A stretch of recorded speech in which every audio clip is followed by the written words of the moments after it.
Welcome back, everyone. Craig here. Just Craig. Jonah and I did record this morning. Uh, we usually record our Sunday episodes on Wednesday mornings around 5:30, 6 a.m. Central Time. I've been toying with the idea of opening that up for a live stream. People are interested in that. If you'd like to actually listen in and offer your input, let me know in the comments or something. We might be able to do that.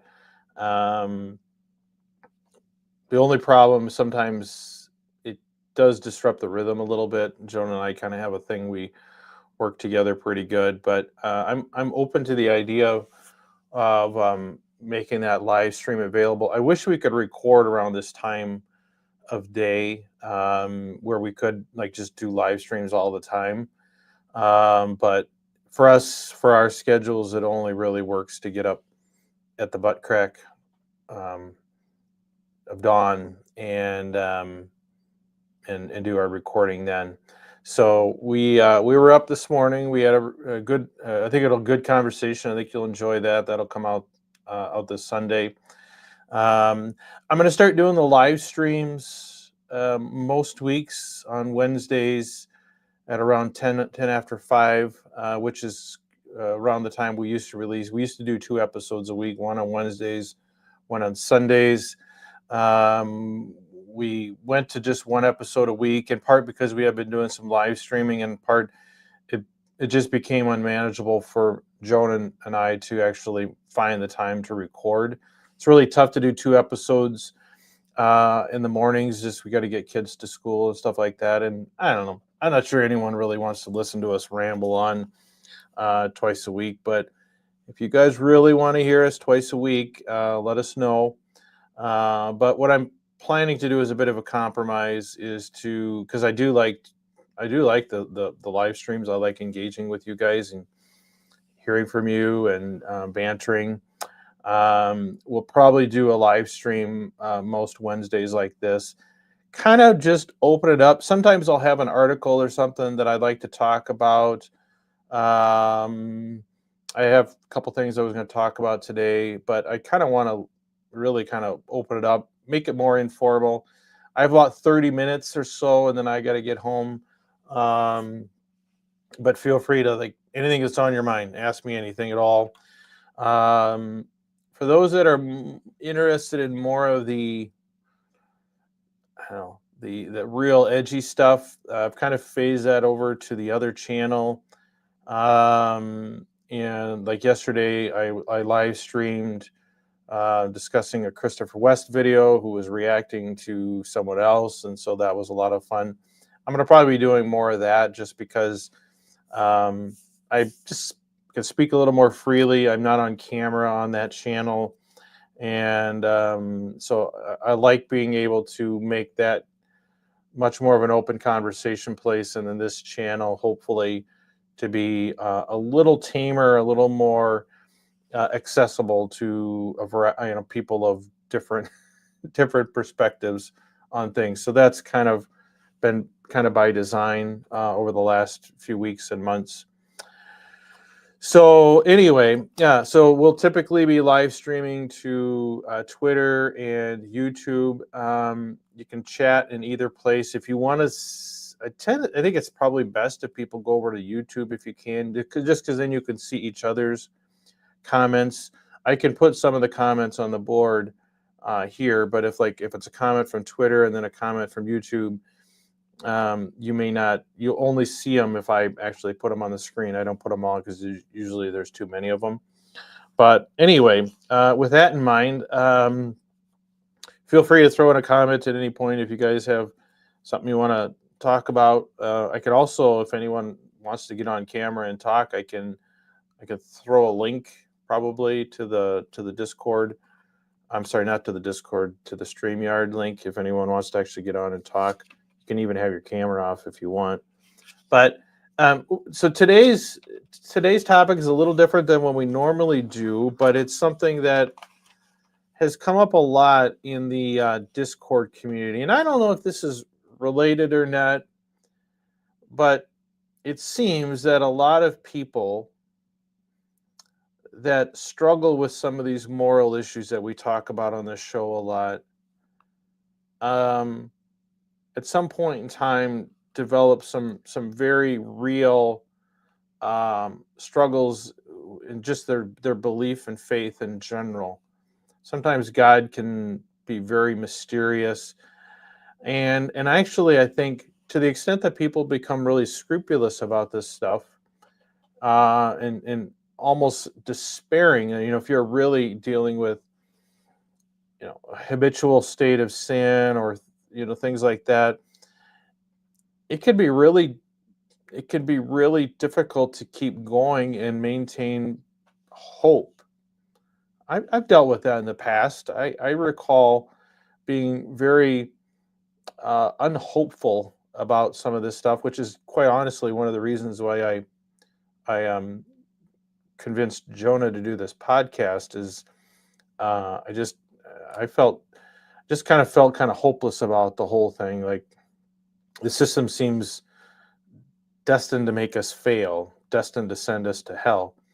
And so I think some people too, that when you really struggle with some of these things, and not just on an intellectual level, but in practice, when people find some of these teachings, whether it's not using birth control, or giving up porn, or solo and stuff like that, it can it does cause some people to really question the very fiber of their faith. And um that's something I wanted to talk about, and in especially if anyone can relate to that, or maybe people have suggestions on how to get through that.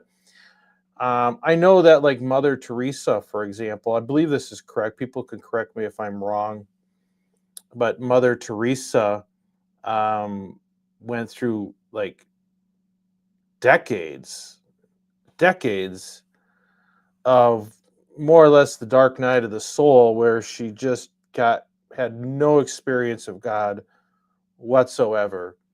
And I think it was Saint John of the Cross, and there's been some other mystics. The whole dark night of the soul, and where God has just seemingly abandoned someone.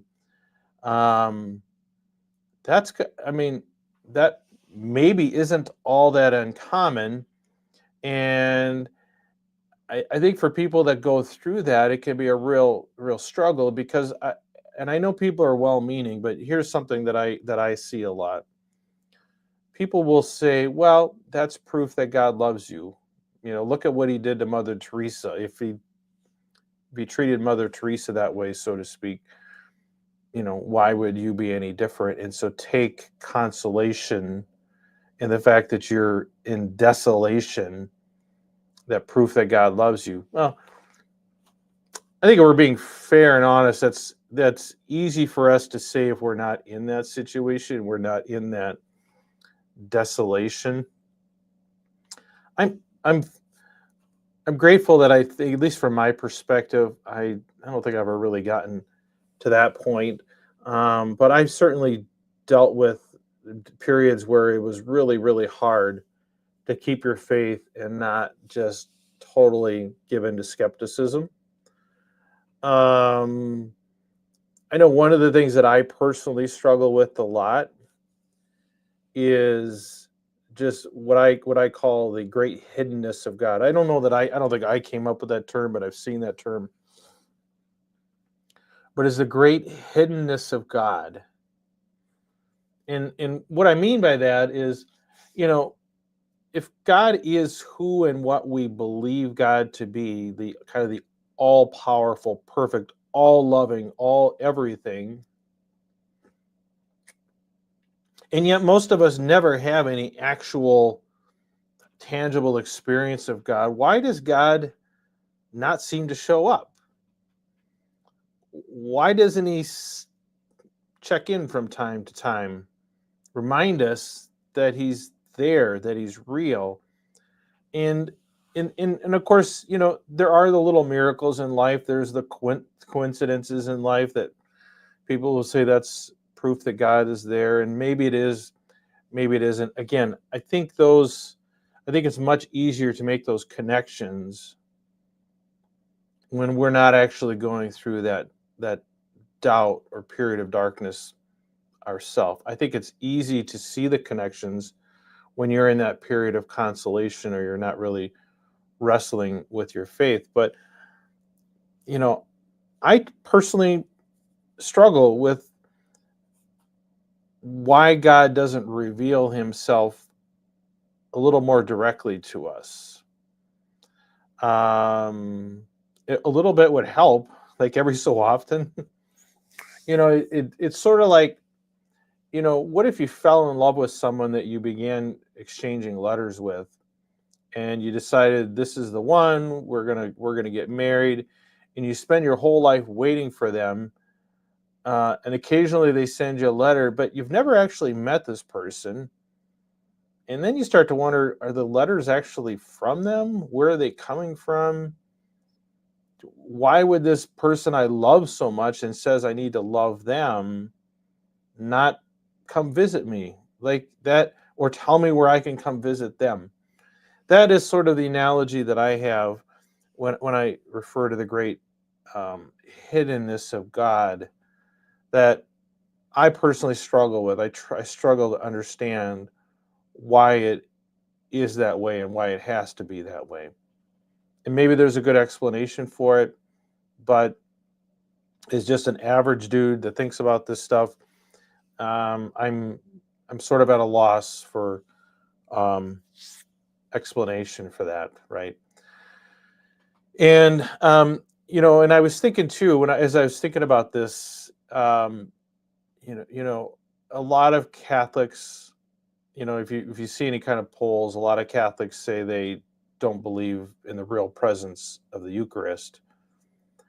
And I'm sure there's a lot of reasons for that, but when you stop and think about it, you know, the belief in the real presence of the Eucharist is sort of a second. It's like a two steps removed from God, because we're being asked to kind of disbelieve our senses or believe that this bread is in fact God, and yet it's not something we've never met Jesus, never met God.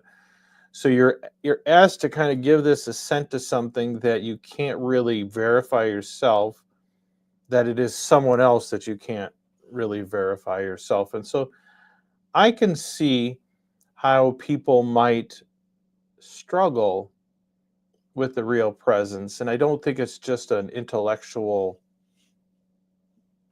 thing. I think it's maybe a product of the same problem. Vincent, hello, welcome. Looks like you're coming in from YouTube, so glad you could show up for the chat. Um, Tell us about yourself, Vincent. What are you up to? Um, yeah, what are you up to? Let me know.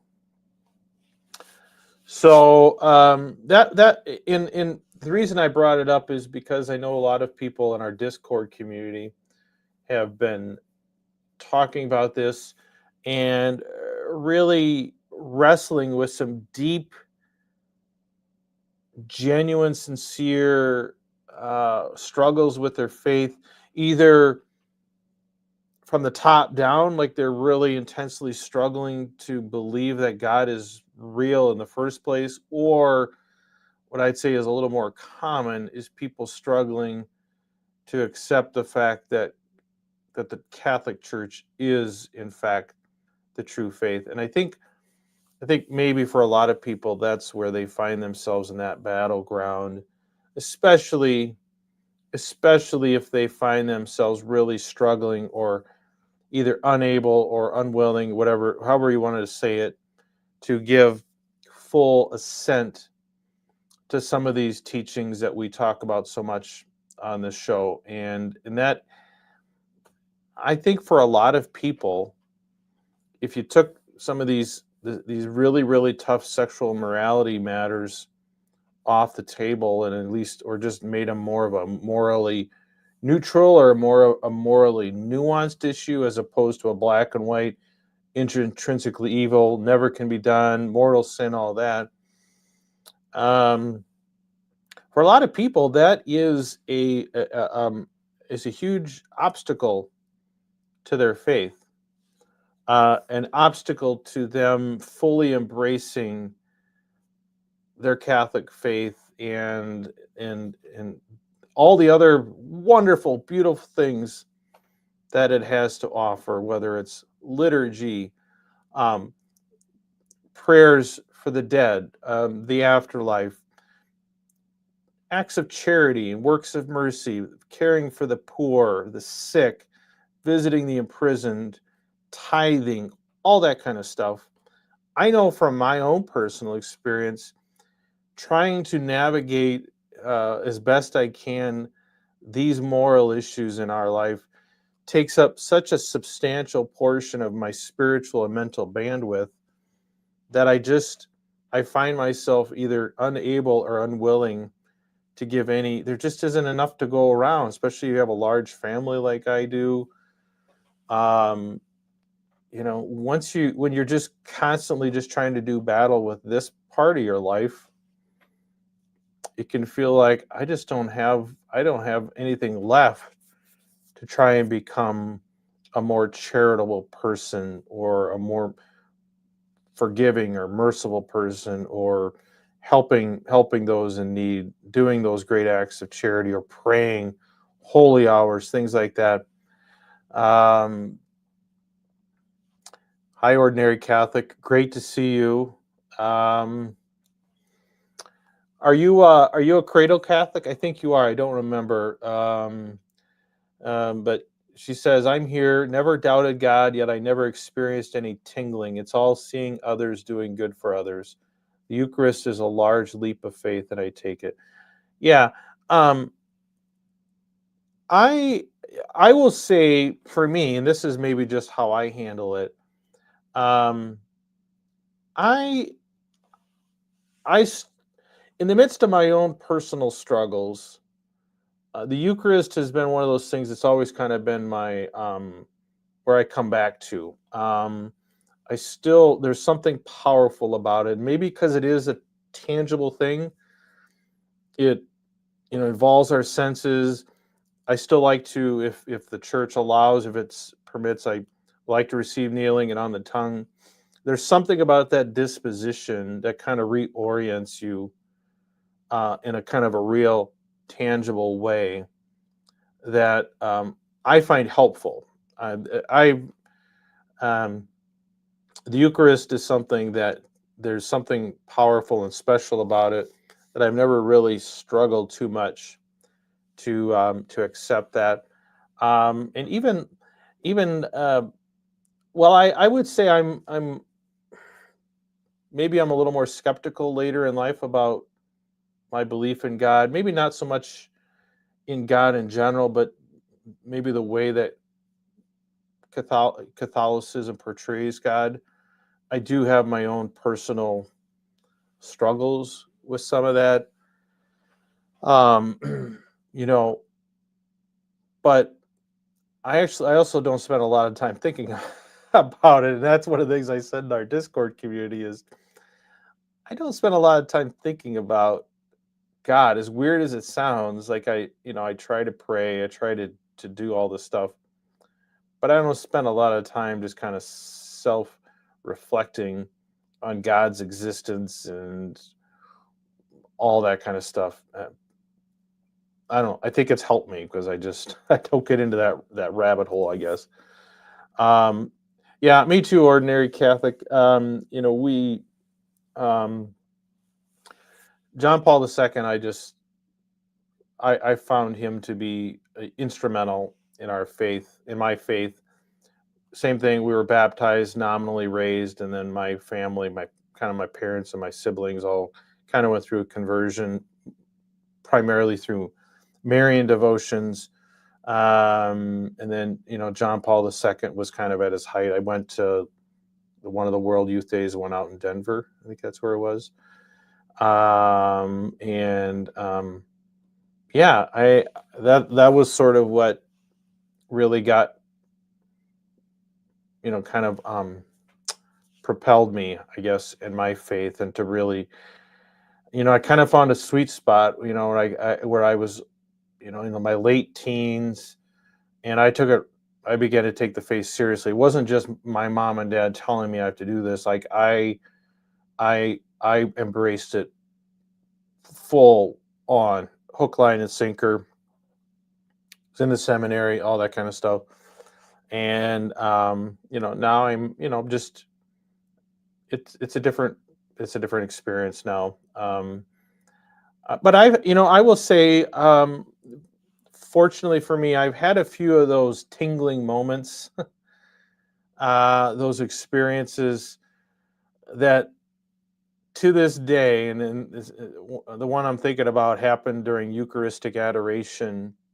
I'll tell you this story. So, I was probably 15, 16, probably 15. We took a youth trip. I think we went down to Mexico and we did some missionary work. We were helping building some houses and stuff.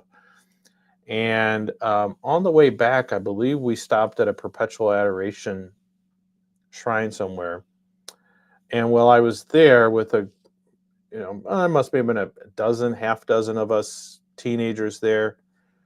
Um, it was this chapel and it was all glass. It was kind of outside. It was all glass.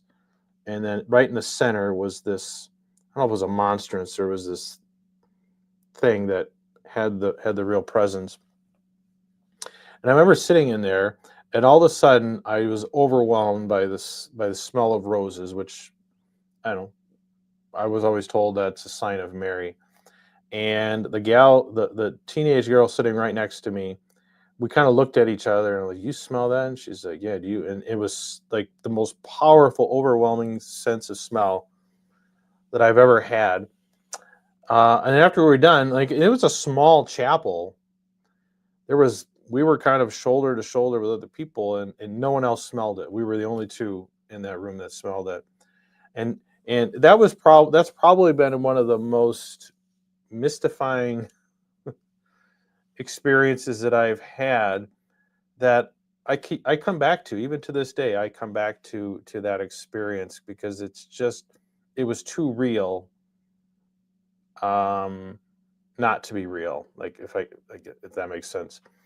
So, but I know a lot of people don't ever get that. Like I I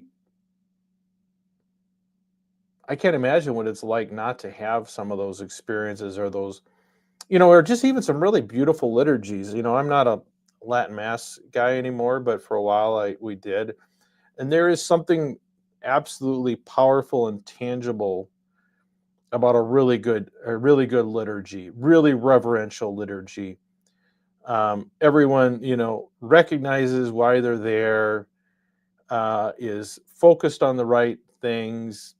Maybe there's good singing, maybe there's incense, all the servers, maybe it's good music, all that kind of stuff. I mean, I think there's a very good reason why the church has always um, had liturgy, real liturgy at the core, because I think as humans we need that experience.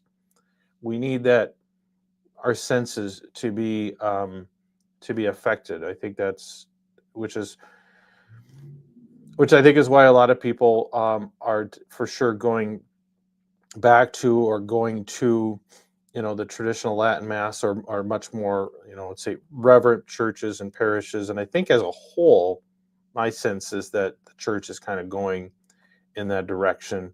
Our church here, we're going through a renovation. It was gutted in the 60s. It used to have beautiful altars and rails, and now we're putting them all back in. And we're a Novus Ordo parish. So, but I think that stuff does help. I think that stuff does help link the mind to the senses. And maybe that's what people are missing. I don't know. But um and as a parent, as someone who has children that are range from 2 on up to 21, you know it can be difficult at times to watch your children go through this, because I know I've seen my kids go through this. They grew up we try to do all the right things. They know we go to mass, we pray, Catholic school, and then you reach that point in your teenage years where I think most kids, most people have that. Oh, it's a crisis, but that like, what do I really believe, and does this even seem real? And I know a lot of people, um, that is kind of their departure point from the church, if not indefinitely, maybe temporarily. And it's a real phenomenon, and it's hard to watch your kids go through that because, like I said, I think I was unusually lucky in that for us. I hit that period of my life at the right time, and I fully absorbed the faith. But I could have very easily gone in a completely different direction had things been a little different. So it's it's hard, and I'm sure it's got to be hard as a parent, you know, if you're wrestling with these things yourself, to put your heart and soul into instilling the faith in your kids. Because if you're starting to doubt, I'm sure it's hard to you know really and truly want that for your kids, right? I mean, I'm sure you have older kids like I do too, ordinary Catholics. So I'm sure you know what I'm talking about. So midnight, that teenage period within the last few years. I assume what you mean is you're kind of going through that little kind of the intellectual or crisis of faith.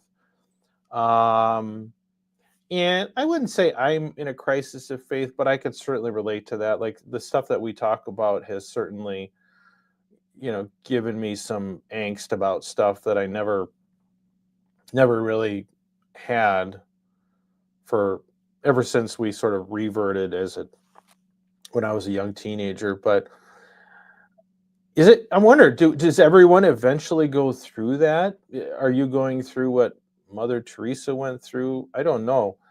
Um, but I suspect, um, and this is, I think, one of the hazards of raising your kids in an overly Catholic way.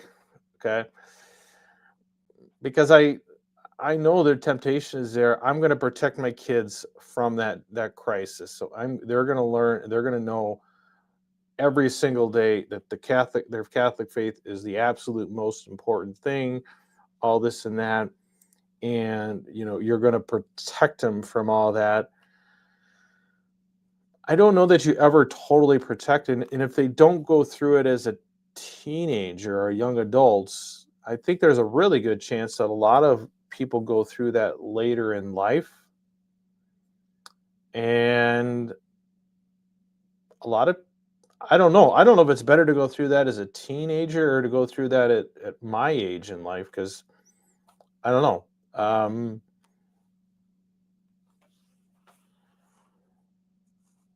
It's you hope that God ultimately is in control, and that what I have yeah, what I have come to conclude, I don't know if this is wisdom or I'm just kind of wearing down a little bit, but I've become less paranoid about my kids and other people kind of following everything to the letter of the law, because I think at the end of the day, following all the rules is good in something, but that that isn't going to get you through these crisis periods if they come for you. I think just having all the good habits, reciting all the prayers, doing all those things, I don't think actually immunizes you from that. And it becomes something, do I internally embrace this? And I think that's something that everyone eventually has to go through. And there's this fine line as parents, like like like ordinary Catholic says, like I see I see a lot of parents, I think, err on the strict side, and I see a lot of kids that come out of those very strict homes rebel or just go in the complete opposite direction.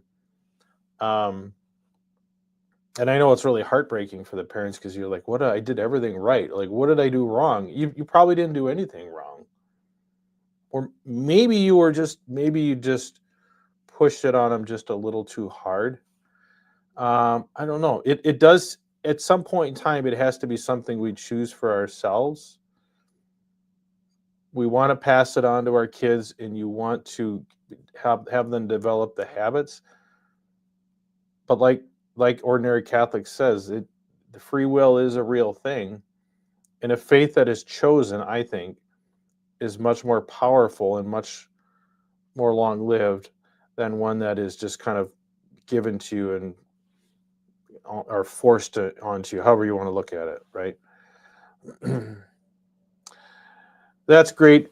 Pick and choose. I know I know you have a lot of struggles that you go through, um, and I know your parents were very serious when you were growing up, and it doesn't insulate you, right? And for some people, it's a momentary thing. For some people, it goes on maybe for their entire lives, right? Maybe that's um, what you're having to deal with. So um, I'm glad you're part of our community. I always love your insights, and that you're able to walk this journey with us and be honest and vulnerable. Yeah,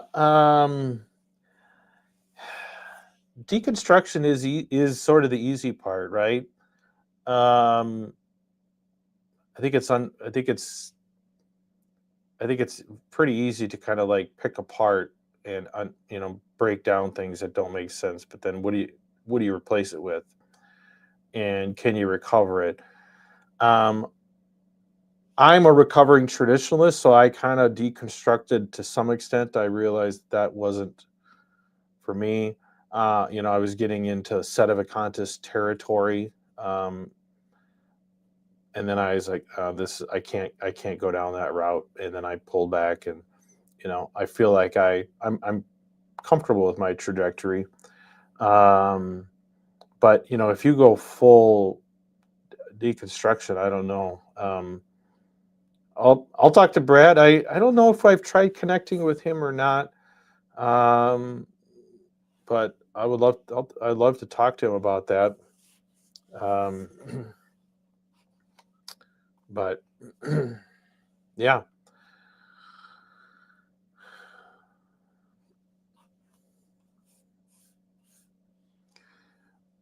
but I've seen even in my family, even in our kids, and I try not to talk about our kids too much on the show, but one of our kids, uh,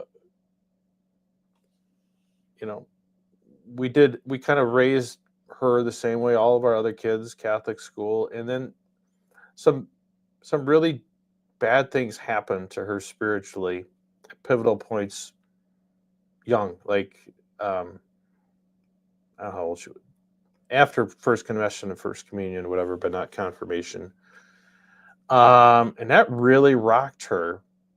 And and now that she's out of the house and in college, is starting to come back to this stuff and has been like, you know, going to non-Catholic. She had started going to some non-Catholic prayer things, and that's always the question: what do you do as a parent? I I try to kind of point my kids in the right direction, but not be too heavy-handed about it.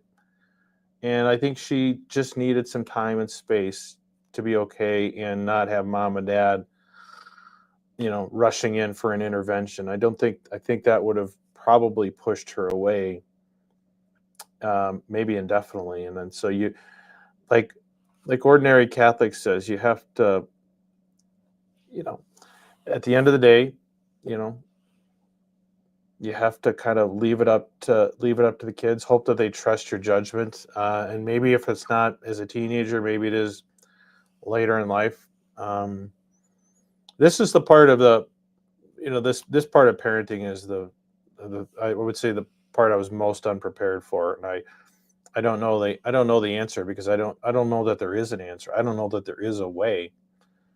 I think every kid is a little different. Like I think legitimately every child, every person just has a little just a very different, unique story and path that they have to walk, and maybe that's by design.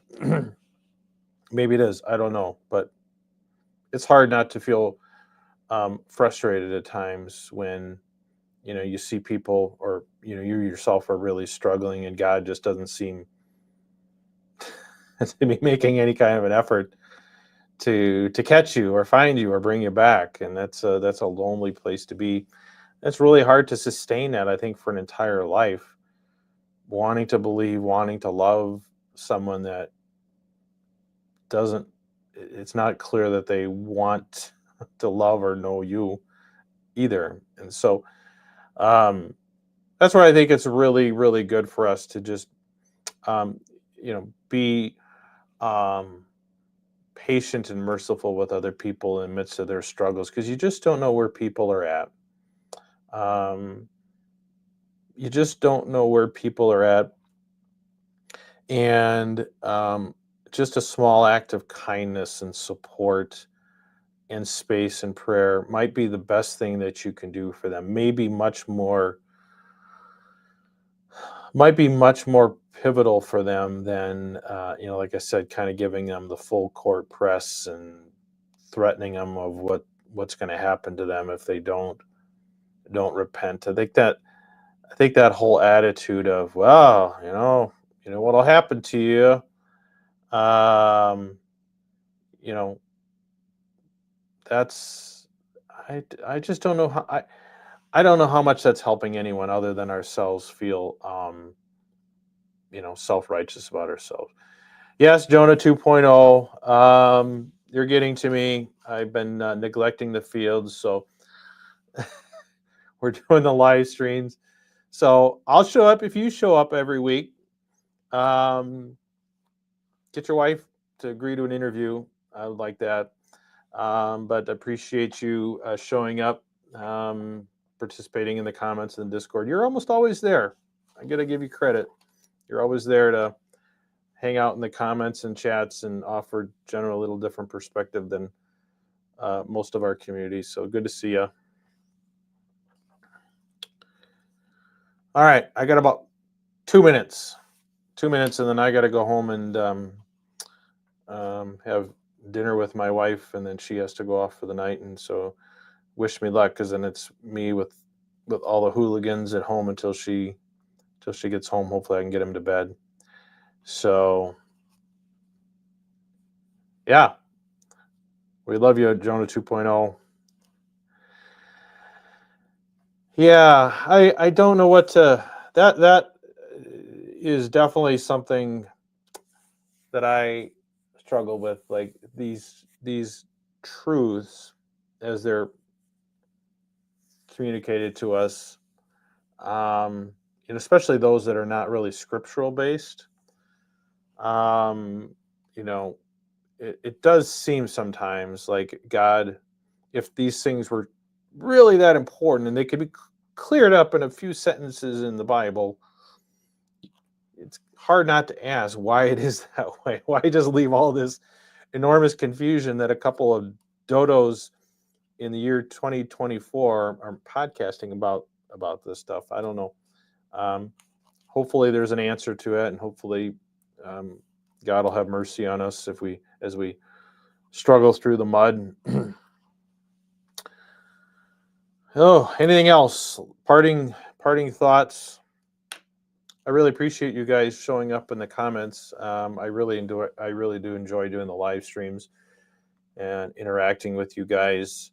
Um, this has been a very, very rewarding process. This podcast. Um, you know, the people that message us, the DMs, the emails that I get are just very, they really do fill my cup up, actually. And so I'm really, really grateful to all of you guys, and I'm grateful that I have this opportunity to kind of play this part in this puzzle. And I hope we can continue to do this for a long, long time. We got to get big enough so I can get, I don't know, Christopher West on the show or something like that. So let's keep moving forward. So agreed, midnight. I'm going to go ahead and wrap it up. I really appreciate all of you guys. I should be able to be back next Wednesday again. So, and I'll probably be over on the other channel, maybe even tomorrow. We'll see. But I appreciate everyone showing up. Appreciate your support. And until next time, everyone, have a good one.